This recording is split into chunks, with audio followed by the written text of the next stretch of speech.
Hey guys, salut mes amis, och hallå gubbar. Last two updates I didn't cover in a video, but I figured since they're two now, and with more invites coming our way, I could combine them both into this video. I know this will be late, but I didn't expect Valve to be cooking up 4 updates for the week, so here we are. Let's go through both right after Skins Monkey. Skins Monkey is an automated service that lets you trade skins instantly for a fee, sign up now, and get up to $5 bonus. Simply add items from your inventory, then find skins that matches your current balance. Site offers live support 24/7. You can also top up your balance if you're missing a few dollars, and there's a lot of skins to choose from. Visit my link down below to get to Skins Monkey. So with this first update being rather small, there's still some exciting things here to talk about. Ladders were previously blocking bullets, which made some of the fights at Nuke Hell extremely awkward, but I guess it's better. And something that I've struggled with a lot, if you look at CSGO's low HP indication, it's pretty clear, as this Reddit user pointed out. But on CS2, it's really not the same thing. This has led me to not even realize how low I was at certain times.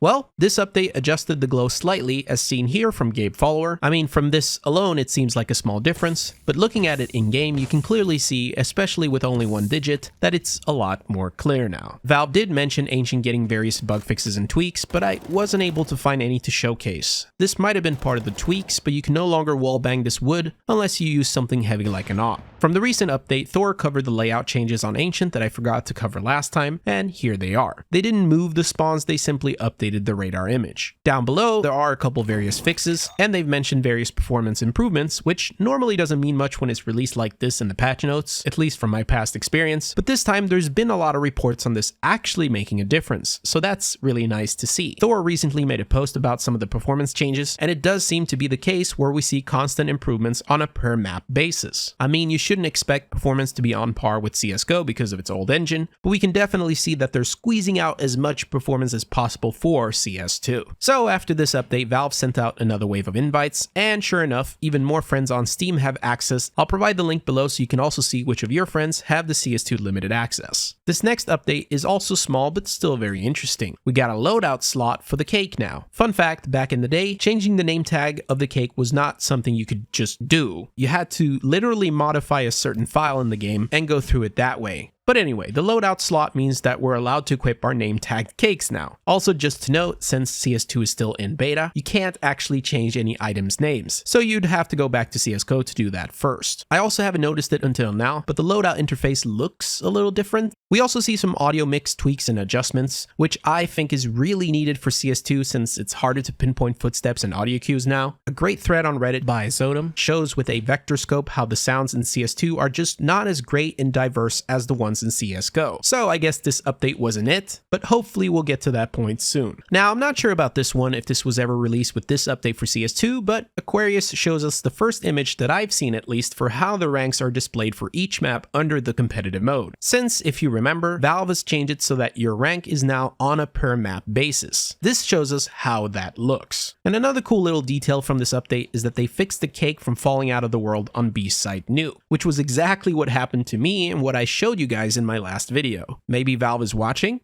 If so, really cool. Now please Valve, lower this value. Thanks. Speaking of things falling through the world, there seems to be a similar case for roasted chickens because, as you probably know already, if you molly them, they get roasted now. And HUD scaling is no longer imported from CSGO, which means that the HUD scaling value will be reset to the default value in CS2. Pretty sure they did this because of the new HUD. On Italy, we see additional fixes to prevent players from boosting out of playable space. However, it hasn't stopped Leaf Droid from finding ways to escape to truly break the map. The lengths that some people go. And then this one came as a surprise to me, but they quote-unquote fixed the pixel boost on Mirage, and what they're referring to is this. Now, I always thought that this was part of the map, and I've always treated it as an official part of the experience of holding B site. But I guess it makes sense. I mean, you're basically going upstairs but super fast. Now this change means that there's no way to get up there yourself unless you get boosted.